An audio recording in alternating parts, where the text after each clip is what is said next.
Cortland Line Company, a leader in the sport of fly fishing for over 75 years, presents Fly Fishing with Cortland Confidence, featuring fly fishing experts Leon Chandler and Jack Dennis.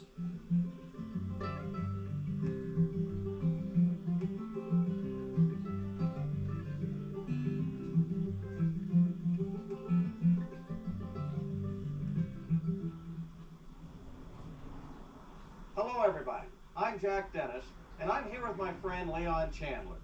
We're here in Wyoming in the Wind River mountain range on a beautiful little trout stream. If you're going to get started in fly fishing, a good way to start is on a small stream. It can be trout, it can be bluegills in a small pond near your home. You know, I've told people for many, many years, I think the bluegill may be the key to introducing many people to the pleasures of fishing with a fly rod, because they're everywhere, every farm pond, all across the country.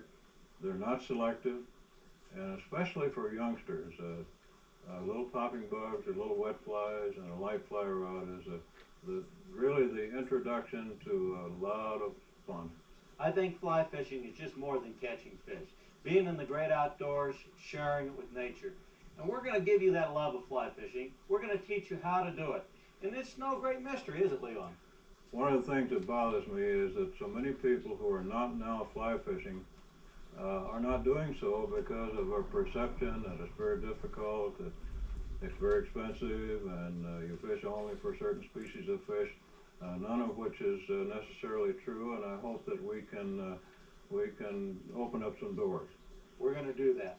And the first place to start is understanding the equipment. So let's take a look at the fly fishing equipment. Probably the most recognizable part of a fly fisherman entourage is the rod. Now this is not a pole. A pole is what you use to dunk a worm. This is a fine fishing instrument. This is the reel seat. It's where we attach our fly reel. The handle made of cork, and our butt section. And you'll notice on the butt section it says 8 foot 6 inches for a 5/6 line. Now Leon, what does that mean? Well, this means that the manufacturer of this rod, in this case Cortland, has determined that the weight necessary to activate the rod properly is either a 5 weight or a 6 weight. And fly lines are made according to international standards by a series of grain weights. And one very, very important part of matching a line to the rod is to make sure you have the right weight line for the rod. A line that's too light will not activate the rod, and a line that's too heavy will overload the rod. If you go to a Cortland Pro Shop and look for fly fishing equipment, the first question he will ask is, what type of fishing will you be doing? And if you're going to be fishing for trout, then he will sell you a unit that will take a 2, 3, 4, or 5 weight line. If you're going to be fishing for bass or with saltwater, steelhead, salmon, then he'll sell you a proportionately heavier outfit for that kind of fishing. As you can see, there's a lot of different species of fish that can be caught on a fly rod. Leon, why would you want a stronger rod? Well, sometimes you're fishing with heavier flies. For example, with bass fishing, you're throwing popping bugs, then you're casting the line's carrying the fly. So if you have a big bulky fly, it's harder for that line to carry it. So you need a heavier outfit or a stiffer rod in order to overcome the wind resistance and to lay that right out. As you can see, you'll probably end up with more than one rod if you get really into this fly fishing. Another very important part of your fly fishing equipment is the fly reel. Now, this reel serves a purpose, to fold your line. But there's some important features you should look for when purchasing a reel, and that's the drag. The drag adds pressure, so when the line is stripped out, or if you're fortunate enough to have a big fish take out your line, it adds resistance to keep your line from backlashing. Another important thing to remember is this reel should balance out with the rod. To help determine this, check with your Cortland Pro Shop for the proper balancing. You can get another feature, which is the rim, and you can palm it, adding the necessary pressure to keep the fish from taking all your line, which leads us to the backing, right, Leon? Backing is a very important part of rigging, and first of all, before you put the backing on, you have to make a decision as to whether or not you want to wind right-handed or left-handed. And all reels are made convertible, so you can fish right-handed, but the line goes on different if you retrieve right-handed or if you retrieve left-handed. So the backing goes on first, and how much backing to use depends upon the capacity of the reel and the size of the line. And if there's a question as to how much backing to use, you can put the fly line on first, put the backing on top, and then reverse the whole procedure. You know, Leon, there's sure been a lot of changes in fly lines. You know, I find that most beginners don't understand the tapers of a fly line. What's a weight forward and double tapered? You know, I got a prop here that might help us to explain that situation. Great. I've got a piece of doweling here. If you can use your imagination a little bit and imagine that this is a standard double tapered fly line, and it's 90 feet long, 30 yards or 90 feet. And we start out with a small diameter tip section, and being smaller in diameter, it's more flexible. It allows us to lay our leader and our fly out much more delicately than would be possible if we didn't use the taper. Then we increase the diameter till we get up to the body section. The distance between here and here will be about 10 feet, depending on the specification for that particular line. Then we go to the far end of the line, 90 feet away, and we reverse that procedure. Now, one of the advantages of a double tapered line is economic, because we've got 90 feet of line, and when we're fishing this line, we're using 30, 40, maybe 50 feet at the maximum. So when we wear out the front section, we can turn it around and put the worn in on the inside of our reel. We still have the other end that's unused, so there's an economic factor involved there. Now, this we use to illustrate the shape of a weight forward line. And weight forward lines are a type. They're sometimes called rocket tapers, sometimes called bug tapers, sometimes called saltwater tapers, but they all follow the same general principle, and that is one of starting out with a small diameter tip section, as we did with the double taper. Gradually gets larger till we get up to the body section. Then we have the body here for, depending upon the type of line we're using, maybe from 20 feet to 30 feet, and then it goes smaller again, and this back here is the running line. Now, the theory of using a weight forward line is essentially one of aerializing the body section, and then when we release that, the weight distribution is such that the heavier body section pulls the lighter diameter running line out through the guides. So we can reach out further with less effort with a weight forward line than we can with a double tapered line, or of course with a level line. Now, one thing you must remember in using a weight forward line is that you always retrieve it until you get the tip guide in this area. If your tip guide is back here in the running line, when you pick the line off the water, this light running line will collapse and it's hard to control. So bring your rod tip to this point, aerialize this line, and then when you release it, this will pull the light running line out through the guides. Cortland's been making fly lines for over 75 years, and we're pretty proud of the contribution that we've made to the sport of fly fishing. Before we can start fishing, we have to attach a leader to our fly line. Why? Well, our fly line is heavy and it's got a color to it. We need something translucent away from this fly line to be a part of our presentation, to land softly on the water and deceive the fish. We accomplish this with a tapered leader. And this is a tapered leader by Cortland. Notice here the length of the leader. This is a 12-foot leader. And over here you see this X, 5X. That's the diameter of the tippet, the very end of the leader. The larger the numbering, the lighter the leader. Now we have to attach our leader. And we accomplish this by adding a leader butt. This is a heavy section of nylon attached to our fly line with a nail knot. Now you can either do this yourself, or you can go into the Cortland Pro Shop and have them do it for you. Now this can be anywhere from 18 to 24 inches. And to this point you attach your tapered leader. This is done with a perfection loop or a variety of other knots. Now Leon, you have some tips on tapered leaders and how to care for them. Well, this is the way I attach my leader, and I wind the leader onto my reel and leave it there and store it that way. So when I start fishing, we all know that monofilament has a memory, so the leader's curled up as this one is. The first thing I want to do when I start fishing is to straighten that leader and get rid of all those curls. And you can use various leader straightener devices. I just bend it over my finger this way and I pull, and the combination of the heat that I'm generating and the tension I'm applying will straighten the leader out, so I get rid of all those curls, and it's easy and it doesn't take long and works very well. Well, Leon, it's time to go fishing. We've got to gather up our other fly fishing gear. I think this is a very important part of our fly fishing equipment, and that's a vest. Only problem is I think we put too much stuff in it. We always carry too much gear, I think, but you never know when you're going to need something. That's right. Let's see what you've got there. I notice that you keep your clippers on the inside. Well, there's a basic law of nature that says that fly line can get wound around something, it will. So I always keep all these hanging things inside. So they're always there. This is a clipper with a zinger. I can clip something, turn it loose, and it's always there. I don't have to go through my fingers looking for it. This is a dab fly floatant. Over here You got I it have on a zinger, too. things. On a zinger also.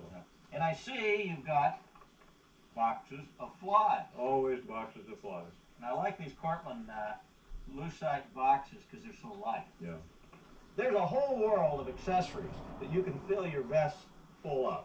And your Cortland Pro Shop can help you select the tools that you need to make you a more effective fly fisherman. And we're going to show you more of these as we go out on the stream. Get our vests on. One thing I think is important to have, every fly fisherman should wear sunglasses. You need to have sunglasses that are polarized, and there's always a danger of a fly catching your eye. You need that protection. And I like a little baseball cap. Add shade, I can see in the water better. Got my equipment. I see you brought along some waders.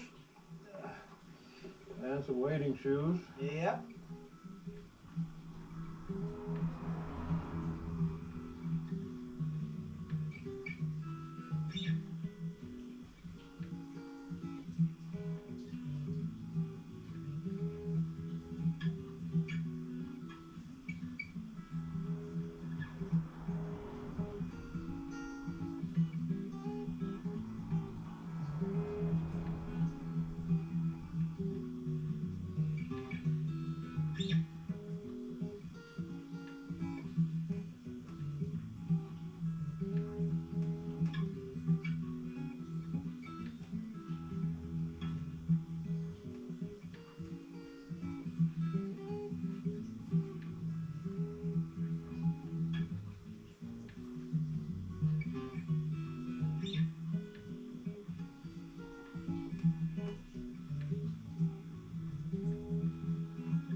When you're starting your fly cast, it's going to be one of the more difficult parts of fly fishing.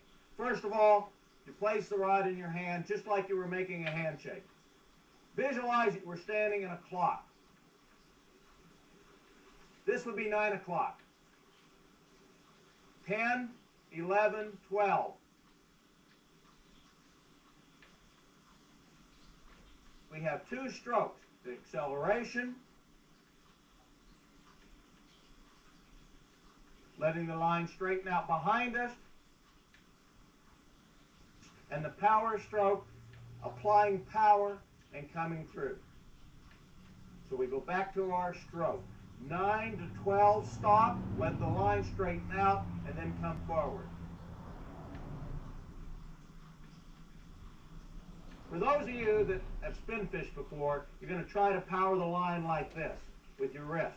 Look what it does to your casting stroke. See where your rod is. Now, if you keep your wrist stiff and come up like this, the casting stroke is from 9 to 12. 9 to 12. Okay, now let's watch Leon make a full cast. 9 to 12. Pick it up. Look at the nice tight loop up here being formed. Another cast when you're beginning is a roll cast. And this is an easy one to master, especially when you have trees behind you. You need to load the line up a different way. You bring the rod up, forming a belly in your line and rolling it forward.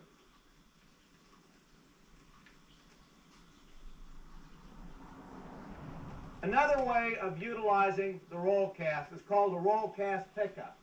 We pick the line up, accelerate it, and make a cast. Very effective when fishing big wet flies. Fly casting is not something you're going to learn in an afternoon. It's going to take a lot of practice. To help yourself, go into your Cortland Pro Shop. He can help arrange fly casting lessons for you. Go on a guided fishing trip, or read as much as you can and practice. We've been talking casting. Now let's apply it to fishing. The trout are going to be facing upstream because the food forms come with the current.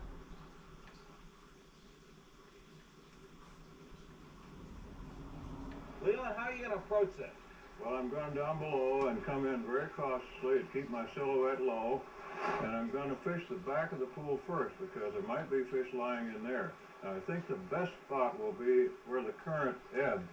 And I'll work up there, and that's where the fish will probably be. But I'll work up very cautiously and make my presentation very carefully. I want that fly to look like a floating insect that's unattached to anything. And I've fashioned my leader so that I can make that presentation as naturally as possible. Now, we've selected a Cortland Precision leader, the tippet size to match the size flies we're going to be using on this stream. And I think as a beginner, they should start with either a 7.5 or a 9-foot leader. Yeah. If the leader is too long in the beginning, they have trouble controlling. I think one of the more fun part of fly fishing is selecting the right fly. There's thousands of flies. Let's start first with nymphs. Where the insects start in the water, underneath the rocks. They move up and break their case and become adults. Nymphs can be very deadly, can't they? They sure can. And this is a nice box of nymphs. I think it's a dry fly type of a day today. What do you have for dry flies? Well, let's see. Dry fly represents the adult form of the insect. And you can tell which is a dry fly because the hackle is straight up and down. And it may have a down wing or an up wing. This happens to be a very popular fly, the royal whoop. Looks kind of like strawberry shortcake. And you can see them. And you can see it. That's true. So we're going to put on a dry fly and go after the fish. Now another form of fishing is called streamers. And that represents bait fish. Could be sculpins or shiners. And they go deep in the water. This is when we use our sinking lines or sink tip lines to get these flies deep. This happens to be a zonker, a very popular streamer pattern. When fishing a dry fly, a good way is to approach from behind the fish. The fish is feeding upstream. And you're going to drop the fly in front of him and have it drift into his feeding line. But the number one enemy is drag to the dry fly fisherman. Now Leon's going to make a cast here and you're going to see drag. The fly will be pulled through the water unnaturally. The object of a dry fly fisherman is to get a fly that floats like an adult insect naturally on the water. Most adult insects don't have a leader attached to their nose. So you have a problem. You've got to create a natural drift. Now we accomplish that several different ways. As you can see, what Leon just did is mending the line. He's actually putting the line upstream to create a drag-free flow. One thing we have to be careful of is to not slap the water with our line. Also, we want to pick it up gently, lifting the rod and gently lifting the line off the water. When making the cast, you want to stop your cast about 3 feet above the water and let the line gently fall to the surface.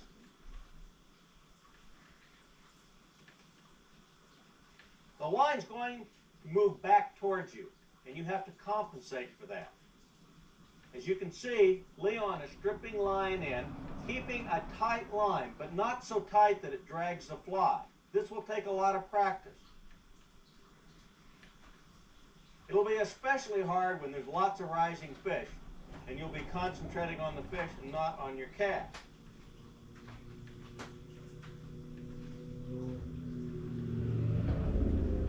When Leon makes his cast, he immediately starts stripping line. He has good line control. When you're first beginning, it's very common to let the line go and then try to retrieve it. That's when the fish grabs your fly and you're trying to grab your line. Another thing, Jack, I'm doing here, I'm stripping from behind the hand. I always know where that line is. If I try to reach up here and get it, I can never find it. But as long as I get it under that finger on the rod hand, then I always know where it is, and I always have complete control of the line. I think it's important to remember when dry fly fishing, you're always going to have a constant struggle to take the drag off the dry fly and still have a tight enough line to hook the fish. There's a lot of different ways of fishing a dry fly. You can fish across the stream. You can actually fish downstream, adding line and drifting the fly into a rising fish. We've shown you the easiest way to start learning to fish a dry fly. Fish it upstream, master that, then try the other ones. Now let's talk about dead drift nymph fishing. Think about it as being a dry fly fished underneath of the surface, except you can't see the action. A strike indicator will help you a lot. But notice how Leon is casting his line short, keeping his rod high, and drifting it just like a dry fly. He's looking to see if the line will move upstream or downstream, and then he sets the hook. Try it. It'll be a real challenge for you, but you'll get some big fish. Now that you've seen how to drift a nymph and fish a dry fly, we're going to apply it here on this string. Now Leon has a dry fly on, and he's carefully working up the string.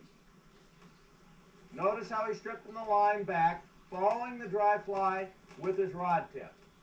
Very important that you lay your dry fly on the surface like a natural insect landing. Oh, you can see that royal wolf. Isn't that great?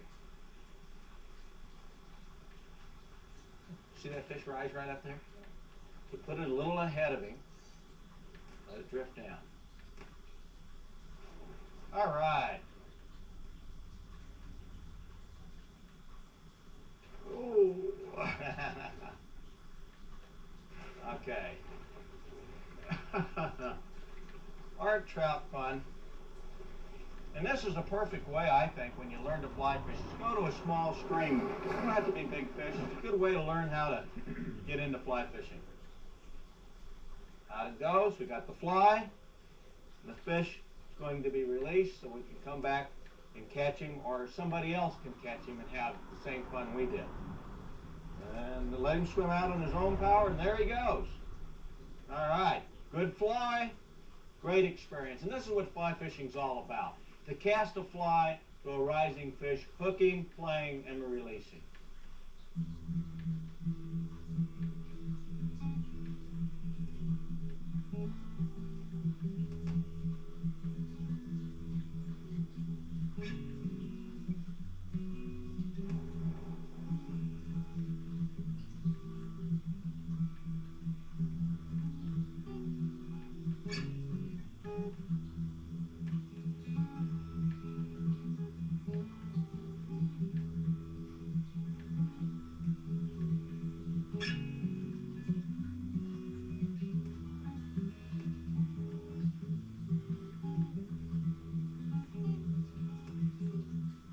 When you move from one place on the stream to another, hook your fly to a guide up here, bring your line under your reel, and then tighten up the tension so that when you start fishing again, your leader's already out of your rod tip and you're ready to go quickly. Here's another tip connected with the design of the Cortland vest. Now, if you're in a stream and you have need to use both hands, obviously there's no place to lay your rod down. So we've taken that into consideration here, and we have a loop designed into the bottom of the vest. You put the butt end of your rod there, bring the rod up across your chest, and secure it with a Velcro tab at the top. Now your rod is secure while you use your hands to tie on the fly, and then you can start fishing again. Take good care of your fly lines, and one factor that's very important in using a floating fly line is to make sure it's clean. because the floating line will pick up a coating of the microscopic debris that's on even clean water. Now, the cleaning line is very simple. With each Cortland line, there's a package of fly line cleaner, and inside is a little pad that's saturated with line cleaner.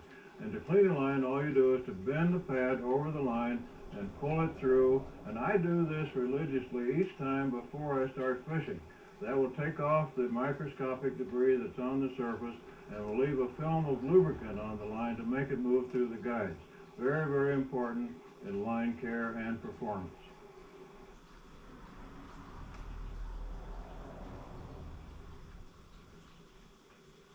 Well, Leon, look at that view back there. Yeah, as they say on television, it can't get much better than this. Now, this is a part of fly fishing that I think sometimes people overlook. It's the sheer beauty of where trout live. There's more to fishing than catching fish. That's for sure. Well, it's been a great day. I think our viewers have learned something. Good looking pool right there. I know, one last cast. You think I can get one Give it a last cast? You know, you've been involved in this fly fishing a lot of years. Involved in Trout Unlimited, and Cortland supported a lot of conservation organizations. What do you think's the future of fly fishing? Well, I really feel privileged to have been a part of the nice things that have happened to the environmental movement in the last 25, 30 years. It's very important that we get people to understand that we can't build any more trout streams, so we've got to take care of those that we have. That's for sure. And organizations like Trout Unlimited and the Federation of Fly Fishermen and other similar groups are doing a good job of doing everything they can to make sure that we improve that habitat and clean water and those things that are very important to us. I think all anglers should get involved and join Trout Unlimited to save our cold water fishers. Anyone who enjoys the outdoors and clean water should support that operation. Well, I'm afraid it's time to go. There's never enough time, is there? Never enough time. One last cast. I guess he wasn't there after He all. wasn't there after all.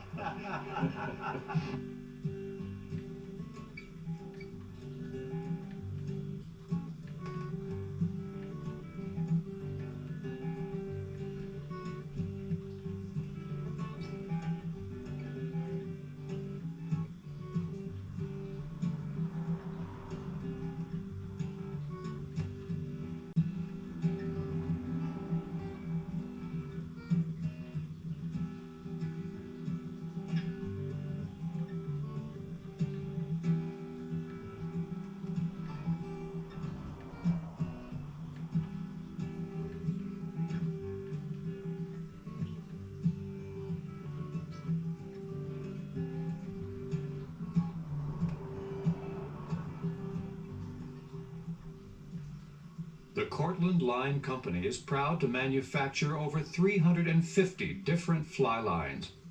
A complete selection of line weights and tapers, plus floating, sinking, and sink tip lines offer the angler ultimate control and sensitivity in every saltwater or freshwater situation.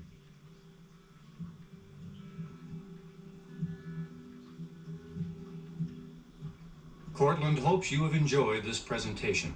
For a free catalog of our products and the location of a Cortland Pro Shop near you, write to Cortland Line Company at 3736 Kellogg Road in Cortland, New York, 13045-5588.